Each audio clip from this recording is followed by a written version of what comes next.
Mga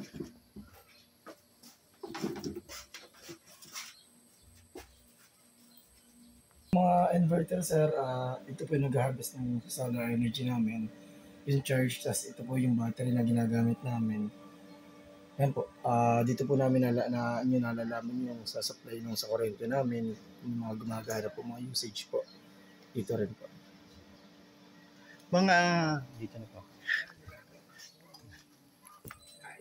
Ano pong pangalan niyo? Nico po, Nico Lazado po. Ano po yung gaano karami yung nai-supply ninyong tubig sa loob ng maghapon? Depende sir sa deliver po ng tubig namin. Minsan po nakaka 100 plus po kami maghapon. Depende po sa consume ng mga customer dun sa retailer namin. Magkano po ba yung isang container na? Per container po namin is 40 pesos po. Bigay po namin sa mga walk-in customer, then sa mga retailers po is 30 pesos po per container. Hindi ba ito naapektuhan sa panahon ng tag-ulan? Naapektuhan po. Oo, naapektuhan yung supply ng kuryente para... Sa tag-ulan po is hindi naman po kasi may naka-ready naman po kaming genset. May generator po kami dito. Yeah. Para in case na abutin nga po ng lobot yung sa mga batteries namin, may naka-ready po kami para pantulong sa supply ng kuryente namin dito. Ilan taon na po kayong nag-ooperate nito? Bago lang po ako, sila po yung nauna sa akin, si Miss Chapo. Saka si Camarlon, yung isa po namin kasama na umalis na mula sa Pulili po ngayon. Bago pa lang. Ilan buwan na ba siya? Ano pa lang po to? 1 year pa lang po. March. 1 year ngayong noong March. Ayan. Bumibisita po ba dito sina Miss Nazarina? Yes po. Ayan. May bisita po. Yan pa. Titingnan ko lang po. Sige po. Bibisita na. Sige po. Pa-turn na lang po. Ito po yung sa solar panel namin ginagamit. Alam ko 68 peraso po na kanya panels. Then ito po yung sinasabi kong generator po namin na in case na magkaroon nga po ng ulan, mga ganun. Pero hindi pa naman po talaga siya nalolobat since na may kabit siya. Since na may kabit talagang... Kaya nangyayari po, para hindi po siya ma-stop, pinapaantar na lang po siya namin. Pa rin. Then ito po yung sa raw water namin. Ito po yung nag-iimbak ng tubig namin. Galing siya sa balloon.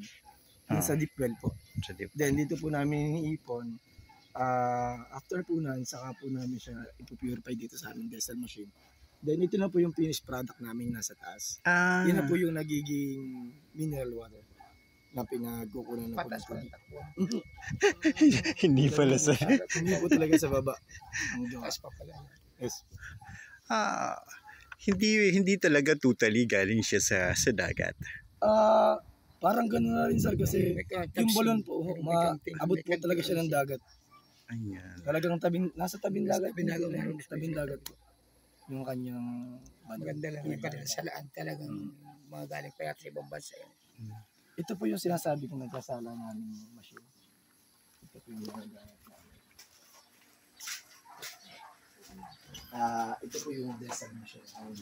Dito. Galing po Yan. ano pa yan, US. Sa US pa po talaga siya rin nakukuha. Pati mga membrane po. Ibang chemical. Talaga ito, maganda talaga. Desalination talaga ako nito na filter namin na ginagamit po. Then may multimedia pa po kasi kami nagamit about na doon sa mataas na parang tangke. Kaya sobrang salang-salang po talaga siya. Kaya napakaganda. Okay, boss. Ay about po naman doon sa kinikita ninyo. Kayo ba ay kumikita? Kasi may mga maintenance ito eh. Tapos yung pampasahod sa inyo. About doon po, may time na mababa po yung kita kasi meron naman po nakakasapat naman po sa monthly po namin. Monthly salary ninyo. Ayan. Ilan po kayo dito ang nagtatrabaho? Tatlo po kami. Ayun. At tama naman tapos meron pang maintenance. Ayun. At sana ay matulungan pa rin ang ano po yung nakikita ninyo na posible na itulong pa ng pamahalaan tungkol po para madagdagan yung supply ng tubig ninyo?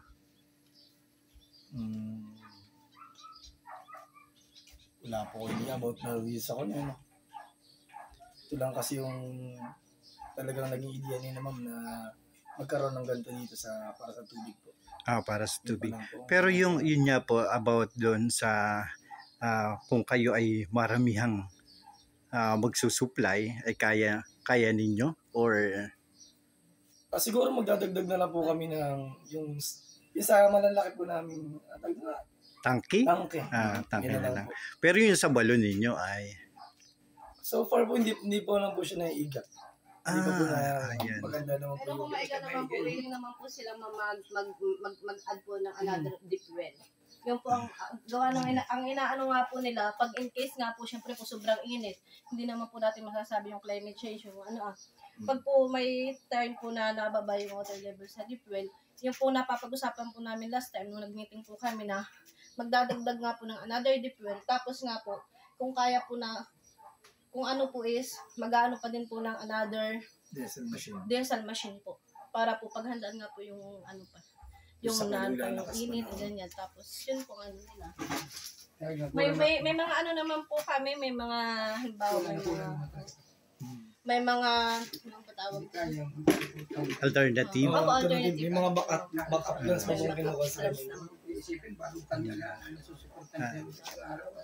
Sa tubig naman po, halimbawa nga po yung pong tanong niyo kung ano pa pong pwedeng maitulong pa po ng pamahalaan dito. Sa ngayon naman po, maayos pa naman po ang ano po ng tubig. Nang inano nga po nila dito, yung sa diesel nga po natin na ginagamit, yung po ay talagang galing US.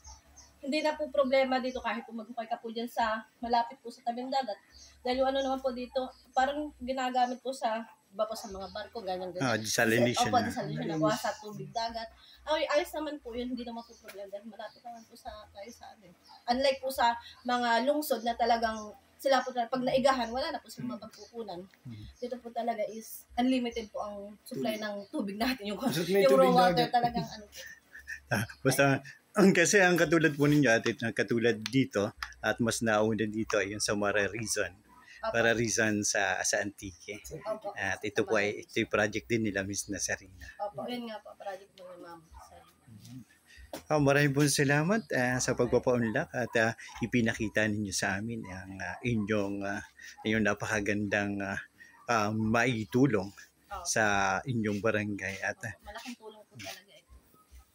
At ito po ba ay open din sa mga turismo?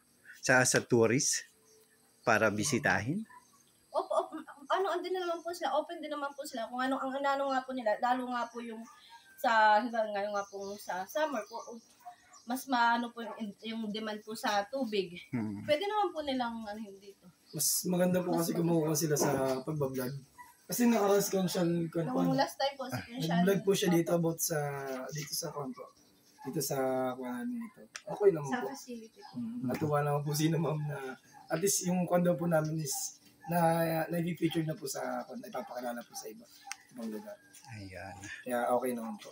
At yun nga po, tinatanong ko rin kung pag kami mga turista, bibisita sila dito. Yan, kung bukas, kung kayo ay bukas. Okay lang po. Hanggang kung may pasok po sana kami. Kasi magbabakasyon po, wala po kami ng pasok. Ayan, pero open naman. Kayo ba ay may pahinga dito? Mayroon ba kayong day off? Meron naman po. Ayan. Muli po, maraming salamat at sa patuloy. Sana po ma-share din ng ating ibang mga manunood at para po mayroong magagawa, hindi kulang ang tubig sa bansang Pilipinas. Mayroong ganito.